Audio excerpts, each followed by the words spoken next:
আমার ঠিক পেছনটাতেই রয়েছে ইয়োকোহামা ইন্টারন্যাশনাল স্টেডিয়াম। এই স্টেডিয়ামে ২০০২ সালের বিশ্বকাপ ফাইনালে জার্মানিকে ২-০ গোলে হারিয়ে পঞ্চম শিরোপা ঘরে তুলে নেয় ব্রাজিল। ১৯৯৮ সালে প্রথমবার বিশ্বকাপে খেলার পর থেকে জাপান এশিয়ার সবচেয়ে ধারাবাহিক ফুটবল শক্তিগুলোর একটিতে পরিণত হয়। ২০০২, ২০১০, ২০১৮ ও ২০২২ সালে শেষ ১৬তে জায়গা করে নেয় সামুরাই ব্লুরা। ২০২২ সালে জার্মানি ও স্পেনকে হারিয়ে বিশ্বকে নতুন করে নিজেদের সামর্থ্যের জানান দেয় দলটি। এবারের বিশ্বকাপ বাছাই পর্বেও ছিল দাপুটে পারফরম্যান্স। ইউরোপের বিভিন্ন শীর্ষ লিগে খেলা অভিজ্ঞ ও তরুণ খেলোয়াড়দের সমন্বয়ে গড়া দলটিকে ঘিরে সমর্থকদের প্রত্যাশা এবার অনেক বেশি। আমি চাই জাপান বিশ্বকাপে সর্বোচ্চ সাফল্যের জন্য লড়ুক। এখন পর্যন্ত তারা শেষ ১৬ পর্যন্ত গেছে। এবার সেই সীমা ছাড়িয়ে আরও সামনে যাক। একজন ফুটবল ভক্ত হিসেবে কোয়ার্টার ফাইনাল বা তার বেশি দূর যেতে দেখলে খুবই আনন্দ পাবো। আর স্বপ্নের কথা বললে আমি চাই জাপান বিশ্বকাপ জিতুক।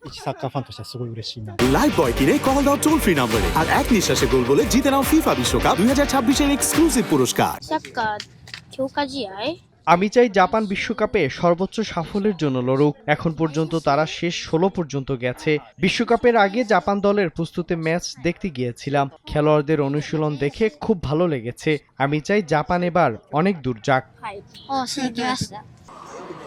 বিশ্বকাপ ঘিরে টোকিও, সাইতামা ও ইয়োকোহামার স্পোর্টস শপগুলোতে এখন উপচে পড়া ভিড়। জাতীয় দলের জার্সি, পতাকা ও স্মারক সামগ্রী কিনতে ব্যস্ত ফুটবল প্রেমীরা। বিশেষ করে কাউরো মিতোমো, তাকেফুসা কুবো, ওয়াতারু এন্দো এবং দাইচি কামাদার জার্সির চাহিদা সবচেয়ে বেশি। বিক্রেতারা বলছেন বিশ্বকাপ শুরু হওয়ার আগেই বেশ কয়েকটি জনপ্রিয় জার্সির স্টক শেষ হয়ে যাচ্ছে। বিশ্বকাপকে ঘিরে স্থানীয় ব্যবসা বাণিজ্যেও ইতিবাচক প্রভাব পড়তে শুরু করেছে। আগে শক্তিশালী দলের বিপক্ষে জাপান মূলত রক্ষণাত্মক ও কাউন্টার অ্যাটাক ভিত্তিক ফুটবল খেলতো, কিন্তু এখন দলের আক্রমণ ভাগে অনেক বেশি গভীরতা ও বিকল্প খেলোয়াড় রয়েছে।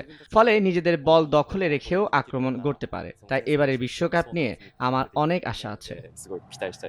ফুটবলের পাশাপাশি শৃঙ্খলা ও সামাজিক দায়িত্ববোধের জন্য বিশ্বজুড়ে পরিচিত জাপান।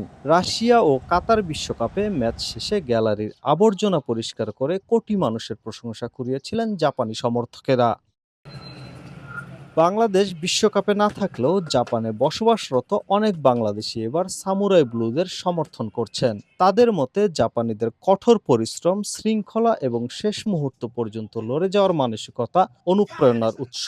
এশিয়ার প্রতিনিধি হিসেবে শক্ত অবস্থানে জাপান আছে, তাই আমি অবশ্যই জাপানকে সাপোর্ট করি। জাপানে ওয়ার্ল্ড কাপ পেলে আমি আরো খুশি হব। ইনশাল্লাহ আমি বড় হলে জাপানের ন্যাশনাল টিমে খেলবো। জাপানে একটি প্রবাদ প্রচলিত আছে, আর সেটি হচ্ছে ইউমে ওয়া মিরুমোনো জানাকুতে কানায়েরু মনোদেশ, অর্থাৎ স্বপ্ন শুধু দেখার জন্যই না, তা পূরণের জন্য।